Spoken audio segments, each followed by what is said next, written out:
1월 13일 수요일 새벽 기도를 시작하겠습니다.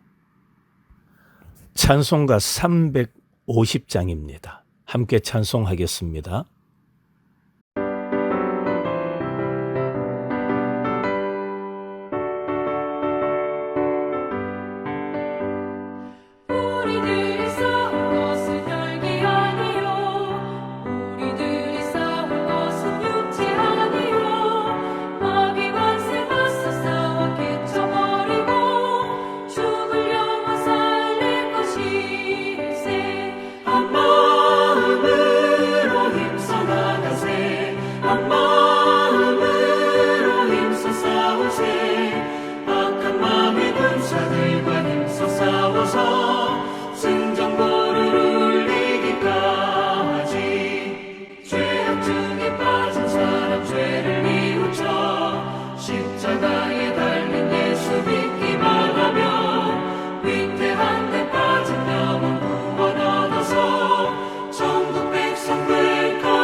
오늘 주시는 하나님의 말씀은 역대상 20장 1절부터 8절까지의 말씀입니다. 봉독합니다.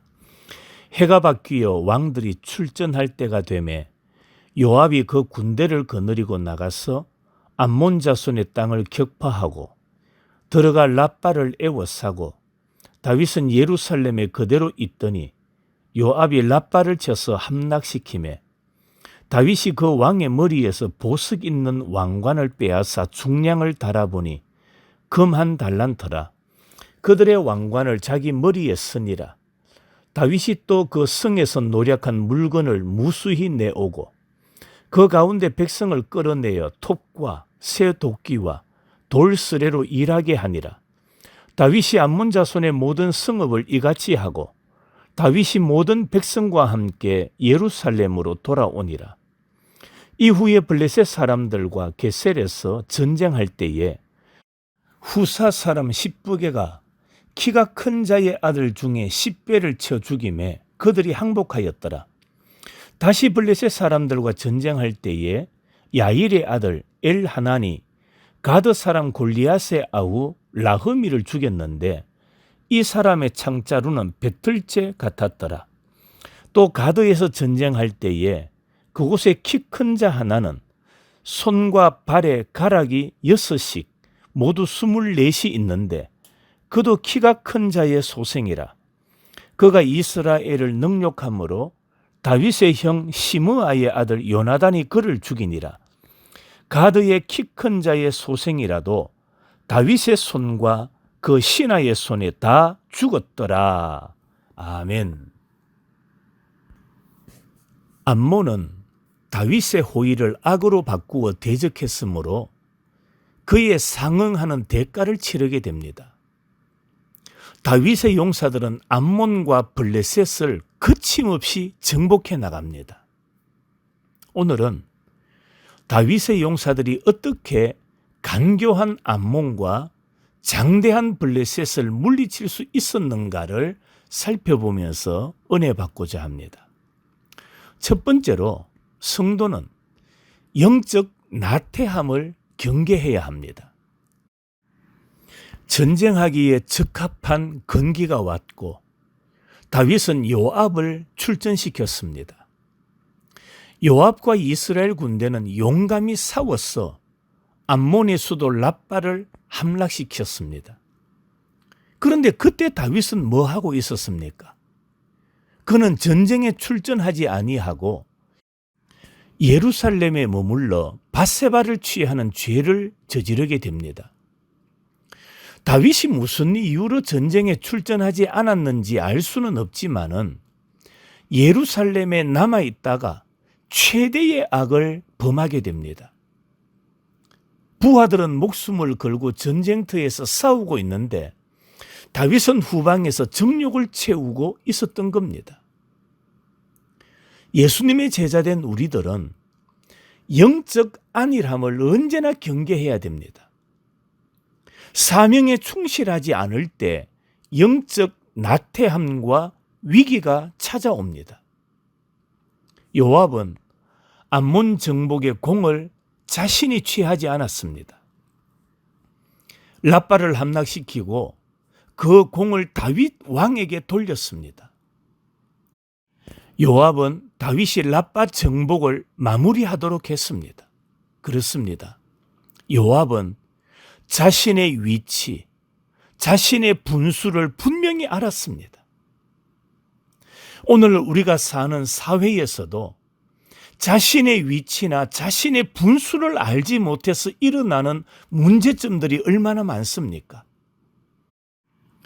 요압은 군사들을 이끌고 암몬과의 전쟁에서 승리했기 때문에 얼마든지 자신이 영광을 가져갈 수 있었습니다. 그럼에도 불구하고 요압은 훈공을 탐내서 자신의 영광을 추구하지 않았습니다.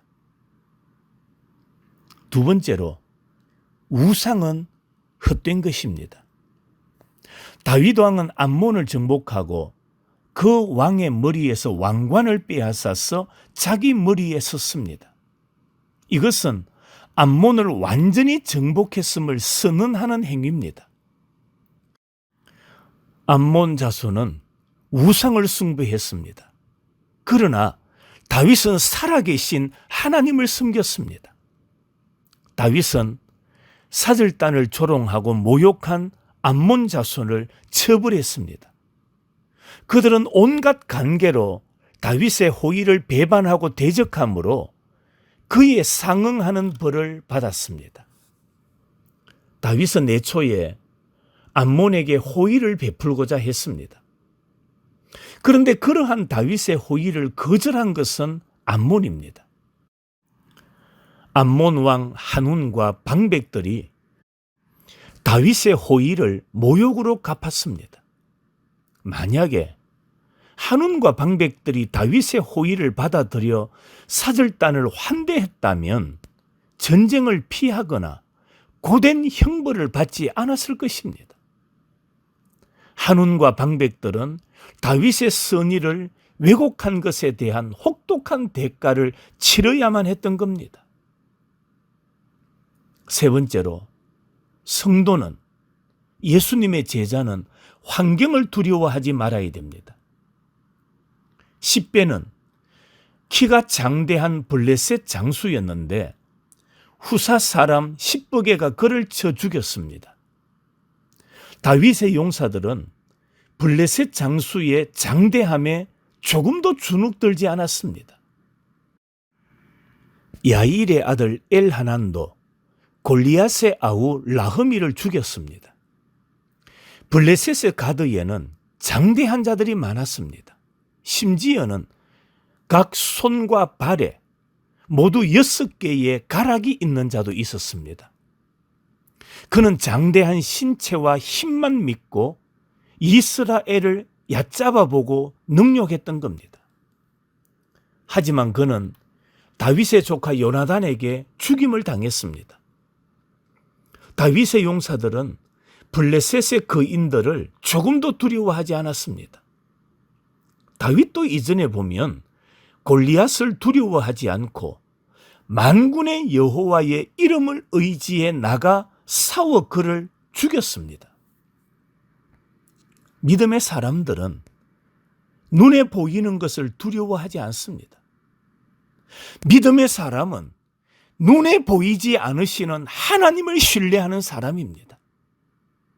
믿음으로 외적 조건들을 극복하고 담대하게 승리합니다. 성도 여러분, 환경을 두려워하지 말고 믿음으로 승리하는 성도들이 되시기를 축원합니다. 요압은 암몬 정복의 공로를 자신이 취하지 않았습니다. 요압은 승리의 영광을 왕에게 돌렸습니다. 자신의 분수를 넘어서는 개인적 명예를 탐하지 않았습니다. 다윗의 용사들은 블레셋 거인들을 조금도 두려워하지 않았습니다. 그들의 용기는 하나님을 향한 신뢰에서 왔던 겁니다. 진정한 믿음은 놀라운 일들을 일상의 일처럼 이루어 나가는 겁니다. 오늘 우리도 요압처럼 공로를, 영광을 자신이 취하지 않기를 바랍니다. 승리와 영광은 하나님의 것입니다. 개인적 명예를 탐하지 마십시다. 세상을 조금도 두려워하지 마십시다. 하나님을 향한 신뢰를 가지시기를 바랍니다.